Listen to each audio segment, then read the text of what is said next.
ವಾರಾಹಿ ಕವಚ. ಇಲ್ಲಿವರೆಗೂ ಅಮ್ಮನ ಸ್ತುತಿಯನ್ನು ನೋಡಿದ್ದೇವೆ. ಈಗ ಯಾವ ಯಾವ ಭಾಗಗಳನ್ನು ಆ ಜಗನ್ಮಾತೆ ಯಾವ ಯಾವ ಸ್ವರೂಪದಿಂದ ರಕ್ಷಣೆ ಮಾಡ್ತಾಳೆ ಅನ್ನೋದನ್ನು ಇಲ್ಲಿ ಹೇಳ್ತಾ ಹೋಗ್ತಾ ಇದ್ದಾರೆ. ಇದು ಭಾವನೆ, ಇದೊಂದು ರಕ್ಷಾ ಕವಚ ಅಂದರೆ ಪ್ರೂಫ್. ಈಗ ಬುಲೆಟ್ ಪ್ರೂಫ್ ಅಂತಾರಲ್ಲ, ಬುಲೆಟ್ ಪ್ರೂಫ್ ಆ ಥರ ಇದು. ಈ ಭಾವನೆ ಅನ್ನೊಂದು ಅಷ್ಟು ಕೆಲಸ ಮಾಡ್ತದೆ. ಯದ್ಭಾವಂ ತದ್ಭವತಿ. ಭಾವ ಏನಿದೆ ಅದು ಕೆಲಸ ಮಾಡ್ತದೆ. ಭಾವ ತುಂಬುವುದೇ ಮುಖ್ಯವಾಗಿ. ಅದು ಯಾಕೆ ಒತ್ತಿ ಒತ್ತಿ ಹೇಳ್ತಾ ಇದ್ದೀವಿ ಅಂದರೆ, ಅದು ಇರೋದೇ ಅದರೊಳಗೇ ಇರೋದು, ಮತ್ತು ಅದು ಬಿಟ್ಟು ಬೇರೆ ಇಲ್ಲ. ನಾವು ಭಾವ ಬಿಟ್ಟು ನಾವೇನು ಸಾಮಾನ್ಯ ಸುಮ್ಮನೆ ಮಾಡಿದರೆ ಅದು ಫಲ ಕಡಿಮೆ ಇರ್ತದೆ. ಆ ಭಾವ ಬಂದರೆ ಅದಕ್ಕೆ ಹೆಚ್ಚು ಶಕ್ತಿ ಇರ್ತದೆ ಅಂತ. ಓಕೆ. ವಾರ್ತಾಳಿ ಮೇ ಶಿರಃ ಪಾತು ವಾರಾಹಿ ಫಾಲಮುತ್ತಮಂ ನೇತ್ರ ವರಾಹವದನ ಪಾತು ಕರ್ಣೌ ತಥಾಂಧಿನಿ. ಒಂದನೇ ಇದು ರಕ್ಷಾ ಪ್ರಾರಂಭ ಆಗ್ತಕ್ಕಂಥದ್ದು. ವಾರ್ತಾಳಿ, ಆ ಜಗನ್ಮಾತೆ ವಾರ್ತಾಳಿ. ವಾರ್ತಾಳಿ ಅಂದರೆ ವಾರಾಹಿಗೆ ವಾರ್ತಾಳಿ ಅಂತಾರೆ. ವಾರ್ತಾ ಅಂದರೆ ಏನು? ವಾರ್ತಾ ಅಂದರೆ ಅದೇ ಬರ್ತೈತಲ್ರಿ, ವಾರ್ತಾಪತ್ರಿಕೆ, ನ್ಯೂಸ್ ಪೇಪರು.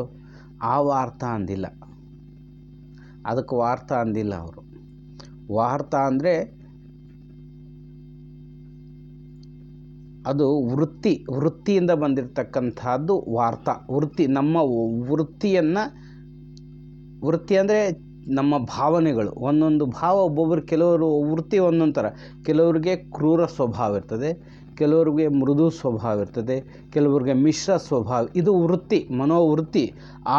ಇದನ್ನ ಮೇಲೆ ಶಕ್ತಿಯನ್ನು ಪ್ರಯೋಗ ಇರ್ತಕ್ಕಂಥ ಶಕ್ತಿ ಏನಿದೆ, ಆ ಒಂದು ಪ್ರಚೋದನೆ ಕೊಡ್ತಕ್ಕಂಥ ಶಕ್ತಿ ವಾರ್ತಾಳಿ ಅನ್ನುವ ನಾಮದಲ್ಲಿದೆ. ಹಾಗಾಗಿ ವಾರ್ತಾಳಿ ಮೇ ಶಿರಃ ಪಾತು.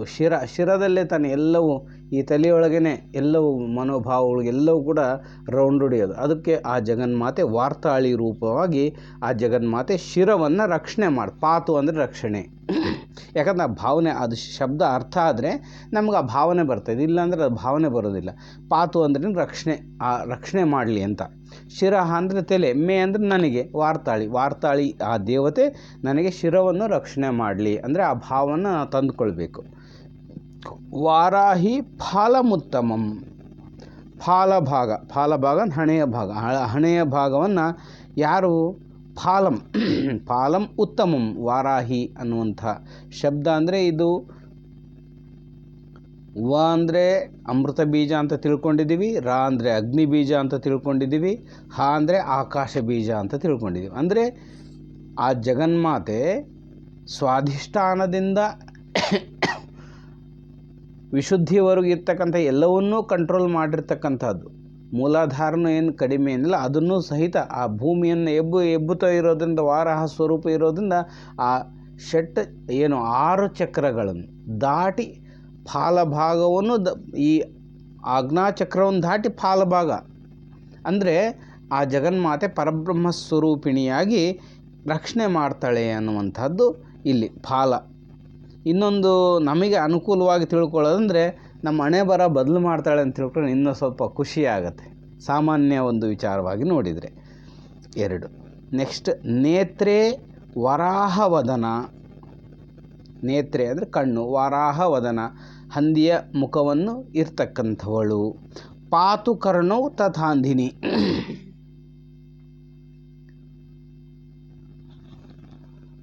ಜಗನ್ಮಾತೆ ನೇತ್ರಗಳನ್ನು ವರಾಹದೇವಿ ವದನವನ್ನು ಹೇಳಿದ್ದಾರೆ. ವದನವನ್ನು ಅಂದರೆ ವಾಕ್. ವಾರಾಹಿ ಅಂತ ಹೇಳಿಲ್ಲ, ವರಾಹ ವದನ ಬೇರೆ, ವಾರಾಹ ಬೇರೆ. ವದನ ಅಂದರೆ ವಾಕ್, ಅಗ್ನಿ ಸ್ವರೂಪ. ಅಂದರೆ ಆ ದೃಷ್ಟಿ ನಮ್ಮದು ಯಾವಾಗಲೂ ಕೂಡ ಅಗ್ನಿ.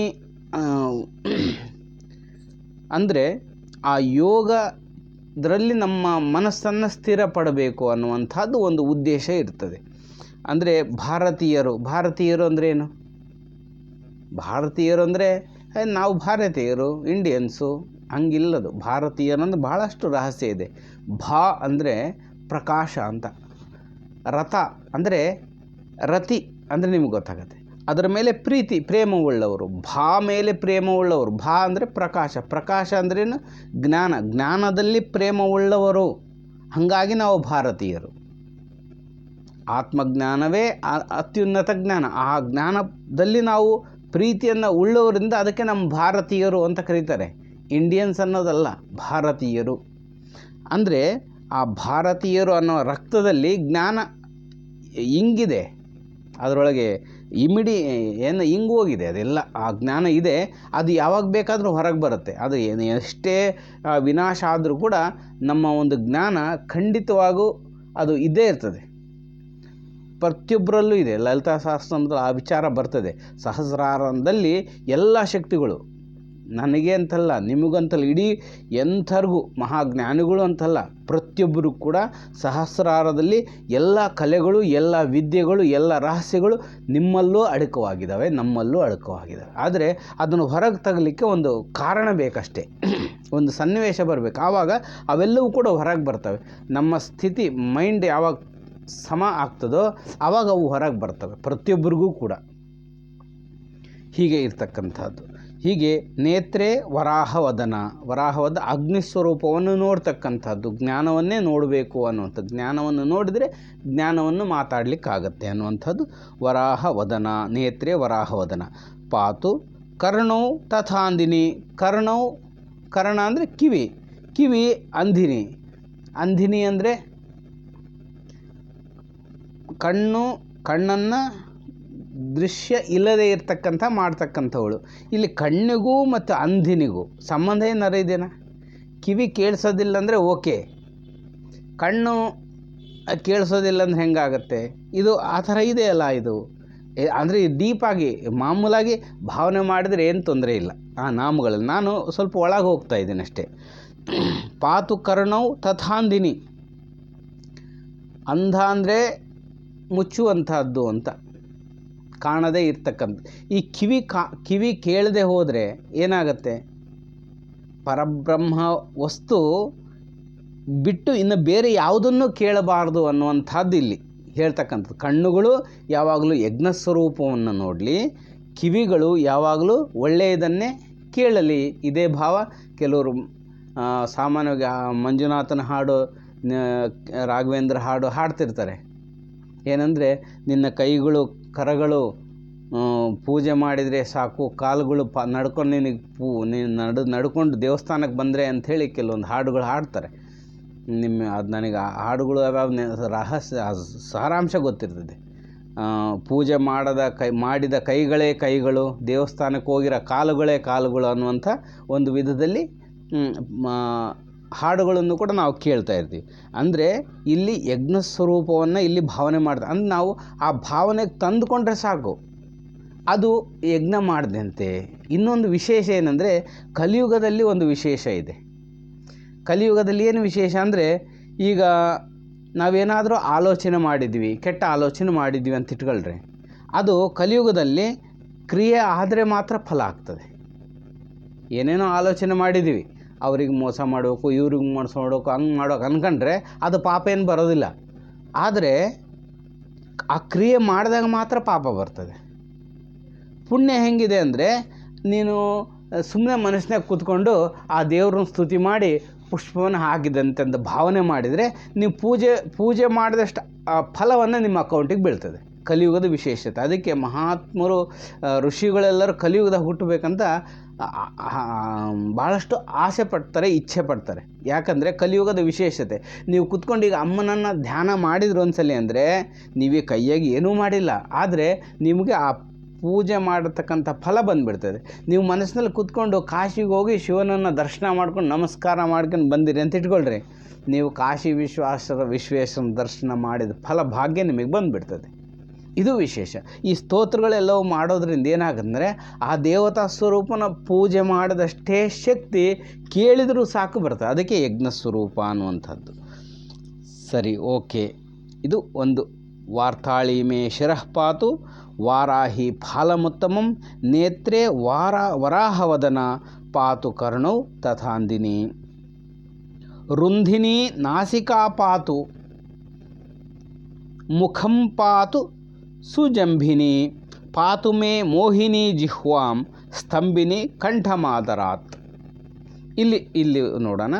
ರುಂಧಿನಿ ಅಂದರೆ ತಡೆಯುವಂಥ ಶಕ್ತಿ ಅಂತ ನಾವು ಹಿಂದೆ ಕೇಳ್ಪಟ್ಟಿದ್ದೀವಿ. ರುಂಧಿನಿ ನಾಸಿಕಾ ಪಾತು, ಆ ತಡೆಯುವಂಥ ಶಕ್ತಿ ಏನಿದೆ ಆ ದೇವತೆ, ಆ ರುಂಧಿನಿ ಅನ್ನುವಂತಹ ಒಂದು ಶಕ್ತಿ, ಆ ಜಗನ್ಮಾತೆಯ ಶಕ್ತಿ ಮೂಗನ್ನು ಕಾಪಾಡುವಂತಾಗಲಿ ಅಂತ ಇದೆ. ಇದು ಏನರ್ಥ ಅಂದರೆ, ನೀವು ಕುಂಭಕದಲ್ಲಿದ್ದು ನೋಡಿ, ಕುಂಭಕ ಅಂದರೆ ಉಸಿರನ್ನು ತಗೊಂಡು ಸ್ವಲ್ಪ ಬಿಗಿ ಹಿಡಿದು ಕೈ ಬಿಡ್ರಿ, ಸ್ವಲ್ಪ ಬಿಗಿ ಹಿಡಿದು ಕೈ ಬಿಡ್ರಿ, ಒಂದು 5-6 ಸರಿ ಮಾಡಿರಿ. ನಿಮ್ಮ ಒಂದು ಭಾವನೆ ಏನಾಗುತ್ತೆ ನೋಡಿರಿ, ಸರಳವಾಗಿ ಫ್ರೀ ಆದಂಗೆ ಆಗುತ್ತೆ. ಎಷ್ಟೇ ಚಿಂತೆಗಳಿದ್ದು ದೂರ ಆಗ್ತದೆ. ಇದು ರಹಸ್ಯಗಳು, ಆ ರಹಸ್ಯಗಳನ್ನ ಇದ್ರಾಗ ನಿಕ್ಷಿಪ್ತ ಮಾಡಿದ್ದಾರೆ. ನೀವು ಮಾಡ್ತಾ ಹೋದ್ರೂ ಸಾಕೆ. ಈ ಆಲೋಚನೆ ನಾನು ಇದು ನಿಮ್ಗೆ ಹೇಳೋಬೇಕಂತ ಅನ್ನೋದರಿಂದ ನಾನು ಆಲೋಚನೆ ಮಾಡ್ತಾ ಇದ್ದೀನಿ ಅಷ್ಟೇ. ಈ ರೀತಿ ಭಾವನೆಗೆ ಆ ದೇವತೆಗಳು ಅದೇ ರೀತಿ ಇದಾವಲ್ಲ ಅಂತ ಕಲ್ಪನೆ ಬರ್ತಾ ಇದೆ. ರುಂಧಿನಿ ನಾಸಿಕಾ ಪಾತು ಮುಖಂ ಪಾತು ಸುಜಂಭಿನಿ. ಜಂಭಿನಿ ಜೃಂಭ ಜಂಭಿನಿ. ಜೃಂಭ ಅಂದರೆ ಪ್ರಕಾಶ ಮಾಡ್ತಕ್ಕಂಥ. ಸುಜಂಭಿನಿ ಅಂದರೆ ಒಳ್ಳೆಯದನ್ನು ಪ್ರಕಾಶ ವಿಸ್ತಾರ ಮಾಡ್ತಕ್ಕಂಥದ್ದು. ಮುಖಂ ಪಾತು ಸುಜಂಭಿನಿ. ಇಲ್ಲಿ ಅರ್ಥ ಏನಾಗುತ್ತೆ ನೋಡ್ರಿ, ನಿಮಗೆ ಅರ್ಥ ಆಗುತ್ತೆ. ಮಾತು ಯಾವಾಗಲೂ ಒಳ್ಳೆಯದು ಬರಲಿ ಅನ್ನುವಂಥ ಕಾರಣಕ್ಕೋಸ್ಕರ ಆ ಜಗನ್ಮಾತೆ ಸುಜಂಭಿನಿ ರೂಪದಲ್ಲಿ ವಾಕನ್ನು ಕಾಪಾಡಲಿ. ನಿಮಗೆ ಅರ್ಥ ಆಗದೆ ಇದ್ದರೂ ಪರವಾಗಿಲ್ಲ, ಆ ದೇವತೆಗೆ ಅರ್ಥ ಆಗಿ ಅದನ್ನು ಅವಳು ಮಾಡ್ತಾಳಷ್ಟೇ. ಯಾಕಂದರೆ ನಿಮ್ಮ ಸಂಸ್ಕೃತ ಬರಲ್ಲ ಅಂತ ಇರ್ಬೋದು ನಮಗೆಲ್ಲ, ಆದರೆ ಸಂಸ್ಕೃತ ಪ್ರತಿಯೊಬ್ಬರಿಗೂ ಬರುತ್ತೆ. ಅದು ಒಳಗಡೆ ನಿಕ್ಷಿಪ್ತ ಆಗಿ ಒಳಗಿದೆ.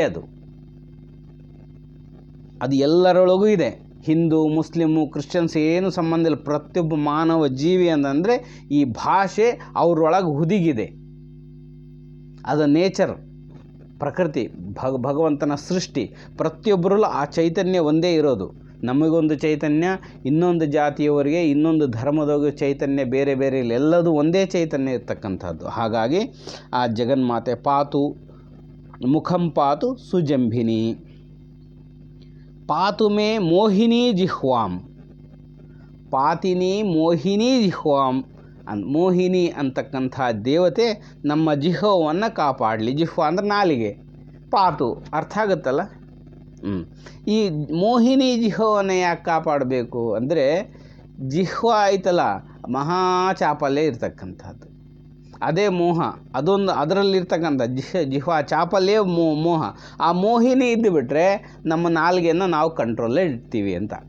ರುಚಿಗಾಗಿ ಕಂಟ್ರೋಲಲ್ಲಿ, ಅಥವಾ ಇನ್ನೊಬ್ಬರಿಗೆ ಬೈಲಿಕ್ಕಾಗಲಿ ಇನ್ನೊಂದಕ್ಕಾಗಲಿ ಎಲ್ಲವಕ್ಕೂ ಆ ಮೋಹಿನಿ ಅಂತಕ್ಕಂಥ ಜಗನ್ಮಾತೆ ನನ್ನನ್ನು ಕಾಪಾಡಲಿ ಅಂದರೆ ಆ ಸಹಜವಾಗಿ ಅದರ ಅರ್ಥ ಏನಂದರೆ ನಾಲಿಗೆ ಸರಿಯಾಗಿ ನುಡಿಸಲಿ ಅನ್ನುವಂಥ ಭಾವ ಇಲ್ಲಿ ಪ್ರತಿಫಲನ ಆಗ್ತಾಯಿದೆ. ಸ್ತಂಭಿನಿ ಕಂಠಮಾದರಾತ್. ಸ್ತಂಭನ ಶಕ್ತಿ ಕಂಠ ಇರ್ತಕ್ಕಂಥ ಪ್ಲೇಸಲ್ಲಿ ಆ ಜಗನ್ಮಾತೆ ಸ್ತಂಭಿನಿ ಇರ್ತಕ್ಕಂಥದ್ದು ಅಂಥದ್ದು. ನೀವು ಈ ಒಂದು ಉಸಿರನ್ನು ತೆಗೆದು ಬಿಗಿ ಮಾಡ್ತಿರಲ್ಲ, ಆವಾಗ ಬಿಗಿ ಆಗ್ತಕ್ಕಂಥ ಕಂಠದಲ್ಲಿನೇ. ಅದಕ್ಕೂ ಇದಕ್ಕೂ ಎಲ್ಲವಕ್ಕೂ ಒಂದು ಲಿಂಕ್ ಇದೆ. ಆ ಭಾವನೆಯಲ್ಲಿ ಇಲ್ಲಿ ಹೇಳಿದೆ. ಈಗ ಉಸಿರು ಬಿಗಿ ಇಡೋದಂದರೆ ಇಲ್ಲೇ ಬಿಗಿ ಇಡೋದು. ನಾವು ಇಲ್ಲಿ ಉಸಿರು ಬಿಗಿ ಇಡ್ತೀರ, ಇಲ್ಲಿ ಗಂಟಲಲ್ಲಿ ಬಿಗಿ ಇಡ್ತೀರ, ಇಲ್ಲೇ ಗಂಟಲಲ್ಲೇ ಬಿಗಿ ಇಡೋದು. ಹಾಗಾಗಿ ಕಂಠದಲ್ಲಿ ಆ ಸ್ತಂಭಿನಿ ಶಕ್ತಿ ಇರ್ತದೆ. ಹಾಗಾಗಿ ಅಲ್ಲಿ ಕಾಪಾಡಲಿ. ಇನ್ನೊಂದೇನೆಂದರೆ, ಈ ಹೊರಗೆ ಬರಬೇಕಾದ್ರೆ ನಾವು ಕೆಟ್ಟ ಏನೋ ಮಾತು ಬರ್ತದೆ ಅಂದರೆ ಅಲ್ಲೇ ಸ್ಟಾಪ್ ಮಾಡಲಿ ಅಂತ, ಒಳ್ಳೆಯದನ್ನಷ್ಟೇ ಹೊರಗೆ ಬಿಡಲಿ ಅಂತ ಇನ್ನೊಂದು ಅರ್ಥದಲ್ಲಿ ಕೂಡ ನಾವಿಲ್ಲಿ ತಗೋಬೋದು. ಕಂಠಮಾದರಾತ್. ಸ್ಕಂದೌ ಪಾತು ಪಂಚಮಿ. ಪಂಚಮಿ ಅಂತಕ್ಕಂಥ ಶಬ್ದ ಮಹಾ ವಿಶೇಷವಾಗಿರ್ತಕ್ಕಂಥ ಅಮ್ಮನವರಿಗೆ. ಸ್ಕಂದೌ ಪಾತು ಪಂಚಮಿ. ಸ್ಕಂದವು ಅಂದರೆ ನಮ್ಮ ಬಾಹುಗಳಿಗಿಂತ ಸ್ವಲ್ಪ ಕೆಳಗೆ ಬರ್ತಕ್ಕಂಥದ್ದು. ಇಲ್ಲಿ ಬಂದಮೇಲೆ ಈ ಭಾಗ ಬರ್ತದೆ. ಸ್ಕಂದವು ಪಾತು ಪಂಚಮಿ. ಪಂಚಮಿ ಅಂತಕ್ಕಂಥದ್ದು ಅದು ಶಕ್ತಿ ಈಶ್ವರ ಚೈತನ್ಯ ಅಂದರೆ ರವಿಯ ಪಂಚಮ ಅಂದರೆ ಪೂರ್ವ ದಿಕ್ಕಿಗೆ ಅಧಿಪತಿ, ಪೂರ್ವ ದಿಕ್ಕಿಗೆ ರವಿ ಇರೋದರಿಂದ ರವಿಯ ಚೈತನ್ಯ ಶಕ್ತಿ ಎಲ್ಲ ಬರ್ತದೆ. ಇಂದ್ರತ್ವ ಅಂದರೆ ಒಂದು ಗಾಂಭೀರ್ಯತೆ ಇರ್ತಕ್ಕಂಥ ಶಕ್ತಿ ನಮ್ಮಲ್ಲಿ ಕೊಡ್ತಕ್ಕಂಥದ್ದು. ಸ್ಕಂದೌ ತು ಪಾತು ಪಂಚಮಿ, ಭುಜೌ ಪಾತು ಪಾತು ಭುಜೌ ಮಹಿಷವಾಹಿನಿ. ಸ್ಕಂದೌ ತು ಪಂಚಮಿ ಪಾತು ಭುಜೌ ಮಹಿಷವಾಹಿನಿ. ಭುಜಗಳನ್ನು ಯಾರು ಕಾಪಾಡಬೇಕು ಅಂದರೆ ಮಹಿಷವಾಹಿನಿ ಅಂತ ಇಲ್ಲಿ ಹೇಳಿದ್ದಾರೆ. ಮಹಿಷವಾಹಿನಿಗೂ ಇದಕ್ಕೂ ಎಷ್ಟು ಲಿಂಕ್ ಇದೆ ಅಂದರೆ, ಭುಜ ಅಂದರೆ ಪರಾಕ್ರಮ ಬಂದರೆ ಏನು ಬರ್ತದೆ? ಅಹಂಕಾರ ಬಂದುಬಿಡ್ತದೆ, ಮದ ಬಂದುಬಿಡ್ತದೆ. ಮಹಿಷವಾಹಿನಿ, ಮಹಿಷ ಅಂದರೆ ಅದಕ್ಕೆ ಮದಕ್ಕೆ ಸೂಚನೆ ಆಗ್ತದೆ. ಆ ಮದವನ್ನು ಅಲ್ಲಿ ಬಂದೋದನ್ನ ಕಾಪಾಡ್ತಾಳೆ. ಅಂದರೆ ಮದವನ್ನು ಕಾಪಾಡ್ತಾಳೆ ಅಂತಲ್ಲ, ಮದ ಬರಲಿಲ್ದಂಗೆ ನಮ್ಮನ್ನು ಕಾಪಾಡ್ತಾಳೆ. ಹಾಗಾಗಿ ಭುಜೌ ಮಹಿಷಿವಾಹಿನಿ ಅಂಥೇಳಿ ಇಲ್ಲಿ ಸ್ತುತಿ ಮಾಡ್ತಾ ಇದ್ದೀವಿ ಅಂತ ಅರ್ಥ. ಸಿಂಹಾರೂಢೌ ಕರೌ ಪಾತು ಕುಕ್ಷೌ ಕೃಷ್ಣಮುಖಿ ಸದಾ. ಸಿಂಹಾರೂಢೌ, ಆ ಜಗನ್ಮಾತೆ ಮಹಿಷವಾಹಿನಿಯಲ್ಲೂ ಇರ್ತಾಳೆ, ಜೊತೆಗೆ ಸಿಂಹವಾಹಿನಿಯಾಗೂ ಇರ್ತಾಳೆ. ಸಿಂಹ ಅದನ್ನು ತಿರುಗಿಸಿದರೆ ಹಿಂಸೆ ಆಗ್ತದೆ. ಸಿಂಹ ಹಿಂಸೆ ಎರಡೂ ಒಂದೇ. ಸಿಂಹ ಅಂದರೆ ಕೈಗಳಿಂದ ಕೆಡುಕನ್ನು ಮಾಡದೇ ಇರ್ತಕ್ಕಂಥದ್ದನ್ನು ಕಾಪಾಡ್ತಕ್ಕಂಥದ್ದೇ ಸಿಂಹವಾಹಿನಿ. ಅಂದರೆ ಕೈಯಿಂದ ಕರಗಳು ದಾನ ಮಾಡ್ತಕ್ಕಂಥದ್ದೇ ಕರಗೆ ಉಂಗುರಗಳೆಲ್ಲ ಹಾಕ್ಕೊಂಡಿದ್ದ ಅದು ಕೈಗೆ ಏನು ಭೂಷಣ ಅಂತ ಕೇಳಿದರೆ, ಉಂಗುರ ಎಲ್ಲ ಹಾಕ್ಕೊಂಡು ಬಳೆ ಗಿಳೆ ಚೆನ್ನಾಗಿ ಗೋಲ್ಡ್ ಹಾಕ್ಕೊಂಬಿಟ್ರೆ ಬಹಳ ಭೂಷಣವಾಗಿರ್ತದೆ ಅಂತ. ಆದರೆ ಕೈಗೆ ಭೂಷಣ ಏನಂದರೆ ಉಂಗುರಗಳೆಲ್ಲ ದಾನ ಮಾಡ್ತಕ್ಕಂಥ ಶಕ್ತಿ ಏನೈತಲ್ಲ, ಆ ದಾನ ಕೊಡುವಂಥದ್ದೇ ಕೈಗೆ ಭೂಷಣ ಅಂತ ಮಹಾತ್ಮರು ಹೇಳ್ತಾರೆ. ಹಾಗೆ ಆ ಭಾವವನ್ನು, ಹಿಂಸೆಯನ್ನು ತಡೆದು ಇರ್ತಕ್ಕಂತಹ ಅಂದರೆ ಅಹಿಂಸಾ ಸ್ವರೂಪಾಗಿರ್ತಕ್ಕಂಥದ್ದನ್ನು ನಮ್ಮ ಕೈಗೆ ಬರಲಿ ಅನ್ನುವಂಥದ್ದು, ಅಂದರೆ ಕೆಟ್ಟ ಕೆಲಸವನ್ನು ಮಾಡದೇ ಇರಲಿ ಅನ್ನೋದಕ್ಕೆ ಸಿಂಹಾರೂಢ ಕರೌ ಪಾತು ಅಂಥೇಳಿ ನಾವು ಇಲ್ಲಿ ಭಾವನೆ ಮಾಡೋದರಿಂದ ನಮಗೆ ಆ ಶಕ್ತಿ ನಮಗೆ ಉಂಟಾಗ್ತದೆ ಅಂತ ಅರ್ಥ. ಕುಕ್ಷೌ ಕೃಷ್ಣಮುಖಿ ಸದಾ. ಕುಕ್ಷೌ ಕೃಷ್ಣಮುಖಿ ಸದಾ. ಕೃಷ್ಣಮುಖಿ ಅಂದರೆ ಆ ಜಗನ್ಮಾತೆಯ ನಾಮ. ಕೃಷ್ಣ ಅಂದರೆ ಕಪ್ಪು ಅಥವಾ ನೀಲ, ಆಳ. ಕುಕ್ಷಿಗೆ ಎಷ್ಟು ಹಾಕಿದ್ರೂ ಅದು ಭಸ್ಮ ಮಾಡಿಬಿಡ್ತೈತೆ ಹೊಟ್ಟೆ. ಅಕ್ಷಿ ಅಂದರೆ ಕಣ್ಣು, ಕುಕ್ಷಿ ಅಂದರೆ ಹೊಟ್ಟೆ. ಅದು ಎಷ್ಟು ಹಾಕಿದ್ರೂ ಭಸ್ಮ ಮಾಡಿಬಿಡ್ತದೆ. ಹಾಗಾಗಿ ಅಲ್ಲಿ ಇರ್ತಕ್ಕಂಥ ಆರೋಗ್ಯವನ್ನು, ಹೊಟ್ಟೆಯನ್ನು ಕಾಪಾಡ್ತಕ್ಕಂಥದ್ದು ಕೂಡ ಆ ಜಗನ್ಮಾತೆ ಅಂಥೇಳಿ ಹೇಳ್ತಕ್ಕಂಥವರಾಗಿದ್ದಾರೆ. ಹಲಾಯುಧಂ ಚ ವಕ್ಷಶ್ಚ. ಹಲಾಯುಧಂ ಅಂದರೆ ನೇಗಿಲು. ಎಲ್ಲಿ? ವಕ್ಷಶ್ಚ, ವಕ್ಷದಲ್ಲಿ ಹಲಾಯುಧ ಇಟ್ಕೊಂಡು ನನ್ನನ್ನು ಕಾಪಾಡಲಿ. ಇದು ನೋಡಿದರೆ ಎಷ್ಟು ಆಶ್ಚರ್ಯ ಆಗ್ತದೆ ಅಂದರೆ, ಈ ಒಳ ಕೇಳಿದ್ರೆ ಹಲ ಅಂದರೆ ಆ ನೇಗಿಲು, ಅದು ಏನು ಬಿತ್ತುತ್ತದೆ, ಭೂಮಿಯನ್ನು ಕೆಳಗೆ ಎಬ್ಬಿ ಒಳಗಿರೋದೆಲ್ಲ ತೆಗೆದು ಬಿಡ್ತದೆ, ಬೇರುಗಳು ಸಹಿತ ಇರ್ತಕ್ಕಂಥದ್ದು. ನಮ್ಮ ಹೃದಯದಲ್ಲಿ ಎಷ್ಟು ಕಲ್ಮಶಗಳಿದ್ದಾವೆ ಏನು, ಅವೆಲ್ಲವನ್ನು ಎಬ್ಬಿ ತೆಗಿಲಿಕ್ಕೆ ಸಹಾಯ ಆಗುತ್ತೇನೋ ಅನ್ನೋ ರೀತಿಯಲ್ಲಿ ಆ ಜಗನ್ಮಾತೆ ಹಲಾಯುಧ ಹಿಡ್ಕೊಂಡು ನಮ್ಮ ವಕ್ಷಸ್ಥಲವನ್ನು ಕಾಪಾಡಲಿ, ರಕ್ಷಣೆ ಮಾಡಲಿ ಅಂಥೇಳಿ ಇಲ್ಲಿ ಸ್ತುತಿ ಮಾಡ್ತಾ ಇರೋದು. ಮಧ್ಯಮೇ ಮುಸಲಿ ಮಮ. ಮಧ್ಯದಲ್ಲಿ ಮುಸಲಿ ಅಂದರೆ ಕುಟ್ಟುವಂಥದ್ದು, ಒನಕೆ ಅಂತ ಕರೀತಾರೆ. ಆ ಮಧ್ಯ ಈ ಒಂದು ಇದರೊಳಗೆ ನಮ್ಮನ್ನು ಕಾಪಾಡ್ತಕ್ಕಂಥ ಬರ್ತಕ್ಕಂಥ ದುಷ್ಟತನಗಳನ್ನು ಕುಟ್ಟಿ ಹಾಕಲಿ ಅನ್ನುವಂಥದ್ದು ಇಲ್ಲಿ ನಾವು ಕೇಳ್ತಾ ಇದ್ದೀವಿ. ನಾಭಿಂ ತು ಶಂಖಿನಿ ಪಾತು. ನಾಭಿಂ ತು ಶಂಖಿನಿ ಪಾತು ಪೃಷ್ಠದೇಶೇತು ಚಕ್ರಿಣಿ. ನಾಭಿಂ ತು ಶಂಖಿನಿ. ಶಂಖ ಅಂದರೆ ಆಕಾಶಕ್ಕೆ ಸಂಬಂಧಿಸಿರೋದು. ಯಾವಾಗ ಮಗು ಹುಡ್ತದೋ ಆ ನಾಭಿಯನ್ನು ಕಟ್ ಮಾಡ್ತಾರೆ. ಕಟ್ ಮಾಡಿದ ಕೂಡಲೇ ಅಳ್ತಾರೆ ಮಗು, ಹೌದಿಲ್ವ? ಇಲ್ಲ, ಮೊದಲೇ ಅಳ್ತಾ ಇರ್ತದ? ಇಲ್ಲ, ನಾಭಿಯನ್ನು ಯಾವಾಗ ಕಟ್ ಮಾಡ್ತದೆ ಅವಾಗ ಅಳ್ತದೆ. ಶಂಖ ಅಂದರೆ ಆಕಾಶಕ್ಕೆ ಅಂದರೆ ಶಬ್ದಕ್ಕೆ ಸಂಬಂಧಿಸಿರೋದು. ಆ ಇರ್ತಕ್ಕಂಥ ನಾದ ಏನಿದೆ, ಶಂಖ ಅಂದರೆ ಆ ಮೂಲ ಹುಟ್ಟು ಸಾವನ್ನು ಹರಿದು ಹಾಕ್ಲಿಕ್ಕೋಸ್ಕರ ಆ ನಾಭಿಯಲ್ಲಿದ್ದು ಶಂಖ ಸ್ವರೂಪಲಾಗಿ ಕಾಪಾಡ್ತಕ್ಕಂಥವಳು ಅಂಥೇಳಿ ಕೂಡ ನಾವಿಲ್ಲಿ ಭಾವನೆ ಮಾಡ್ಬೋದು. ಪೃಷ್ಠದೇಶೇತು ಚಕ್ರಿಣಿ, ಹಿಂಭಾಗ ಇರ್ತಕ್ಕಂಥ ಪೃಷ್ಠಭಾಗ ಏನಿದೆ ಅದು ಚಕ್ರಿಣಿ, ಚಕ್ರ ಸ್ವರೂಪವಾಗಿ ನಮ್ಮನ್ನು ಕಾಪಾಡಲಿ ಅಂಥೇಳಿ ಇಲ್ಲಿ ಹೇಳ್ತಕ್ಕ. ಖಡ್ಗಿಣಿ ಪಾತು ಕಟ್ಯಾಂತು, ಕಟಿಭಾಗ ಅಂದರೆ ಈ ಸೊಂಟದ ಭಾಗ, ಖಡ್ಗಿಣಿ ಪಾತು ಕಟ್ಯಾಂತು ಮೇಡ್ರಯೋ ಪಾತು ಕೇಟಕಿ, ಖೇಟಕಿ, ಖೇ ಅಂದರೆ ಆಕಾಶ, ಅದು ಕೇಟಕಿಯನ್ನು ನಾನು ಇನ್ನೂ ಅದರದ್ದು ನೋಡಲಿಲ್ಲ. ಆ ಜಗನ್ಮಾತೆ ಕೇಟಕಿ ಅನ್ನುವಂಥ ದೇವತೆ ನಮ್ಮ ಜನನೇಂದ್ರಿಯವನ್ನು ರಕ್ಷಣೆ ಮಾಡಲಿ ಅಂಥೇಳಿ ಕೂಡ ಆ ಜನನೇಂದ್ರಿಯ ಕೂಡ ಇಲ್ಲಿ ರಕ್ಷಣೆಯನ್ನು ಕೇಳ್ತಕ್ಕಂಥದ್ದು. ಗುದಂಚ ಕ್ರೋಡಿನಿ ಪಾತು ಜಗನಂ ಸ್ತಂಭಿನಿ ತಥಾ, ಈ ಒಂದು ಮಲದ್ವಾರವನ್ನು ಆ ಕ್ರೋಢಿನಿ ಅನ್ನುವಂಥ ಜಗನ್ಮಾತೆಯು ನಮ್ಮನ್ನು ರಕ್ಷಣೆ ಮಾಡಲಿ. ಜಘನಂ ಸ್ತಂಭಿನಿ ತಥಾ ಅಂದರೆ ತೊಡೆಗಳು ಅಂತ ಬರ್ತದೆ ಅನ್ನಿಸ್ತದೆ, ಅದು ಸ್ತಂಭವನ್ನು ಅಂದರೆ ಗಟ್ಟಿ ಇರ್ತಕ್ಕಂಥ ಒಂದು ಶಕ್ತಿಯನ್ನು ಕೊಡಲಿ ಅಂಥೇಳಿ ಅಲ್ಲಿ ಸ್ತುತಿ ಮಾಡ. ಚೆಂಡಾಚ ಊರುಮೆ ಜಾನುನಿ ಶತ್ರುಮರ್ದಿನಿ, ನಮ್ಮ ಊರುಗಳನ್ನು ಅಂದರೆ ಮೊಣಕಾಲುಗಳನ್ನು, ಚಂಡ ಉಚ್ಚಂಡ, ಚಂಡ ಚಾಮುಂಡಿ ಅಂತ ಕರಿತೀವಲ್ಲ, ಆ ಒಂದು ಶಕ್ತಿ ನಮ್ಮ ಊರುಗಳನ್ನು ಮೊಣಕಾಲುಗಳನ್ನು ಕಾಪಾಡಲಿ. ಜಾನುನಿ ಶತ್ರುಮರ್ಧಿನಿ, ಜಾನುನಿ ಅಂದರೆ ಮೀನಖಂಡ ಇರಬೇಕಾಗ್ತದೆ, ಮೀನಖಂಡ ಅನ್ನಿಸ್ತದೆ ನನಗೆ. ಅದ್ರ ಬಗ್ಗೆ ಸ್ಪಷ್ಟತೆ ನಾನು ತಿಳ್ಕೊಳ್ಳಿಲ್ಲ, ಭಾವನೆ ಮಾಡ್ತಾಯಿದ್ದೀನಿ. ಅದು ಹೆಚ್ಚು ಕಡಿಮೆ ಇದ್ದರೆ ಅದು ತಿದ್ದುಕೊಳ್ಬೇಕಷ್ಟೆ.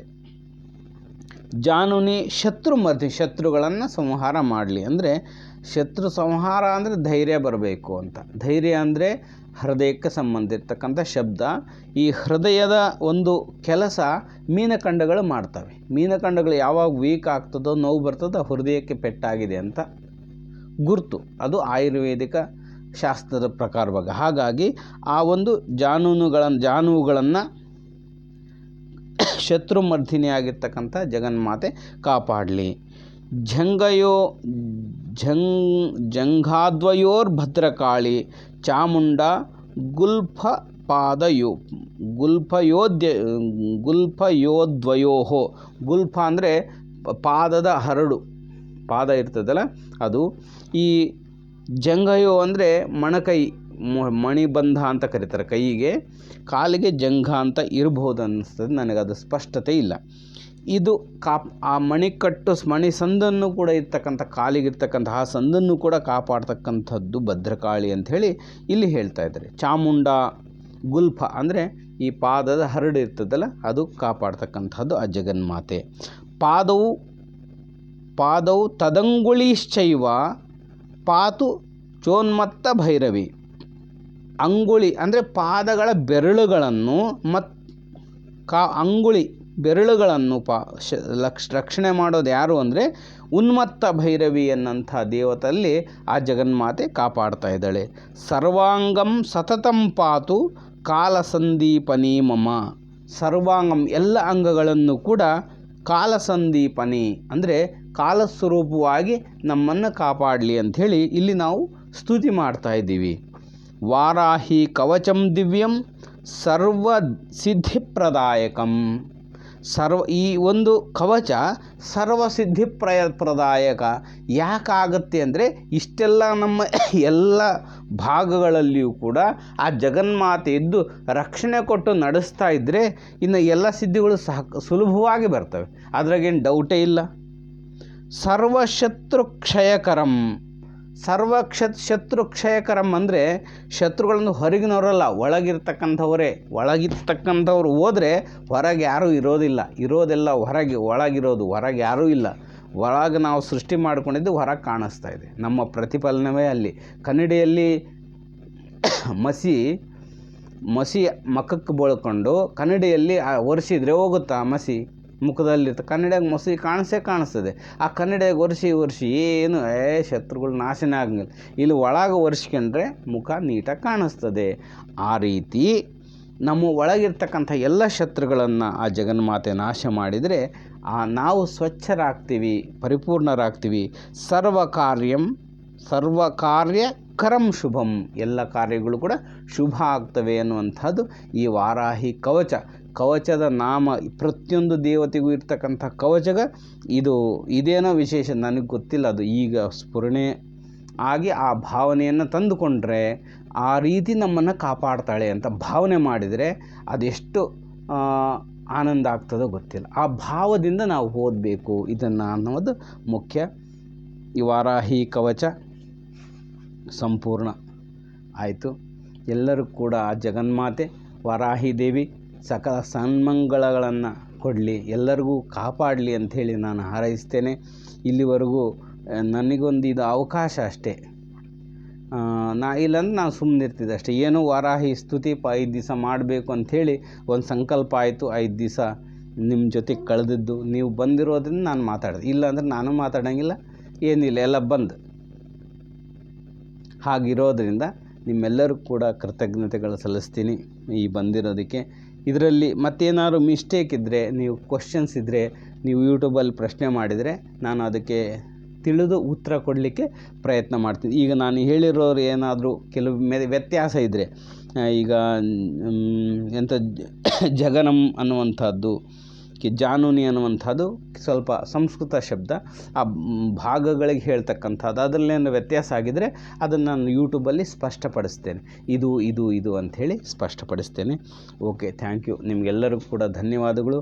ಆ ಜಗನ್ಮಾತೆ ಕೃಪೆ ಎಲ್ಲರ ಮೇಲೆ ಇರಲಿ ಅಂಥೇಳಿ ನಾನು ಕೇಳ್ಕೊಳ್ತೇನೆ. ಶಿವಾಯ ಗುರುವೇ ನಮಃ. ಶ್ರೀಮಾತ್ರೇ ನಮಃ.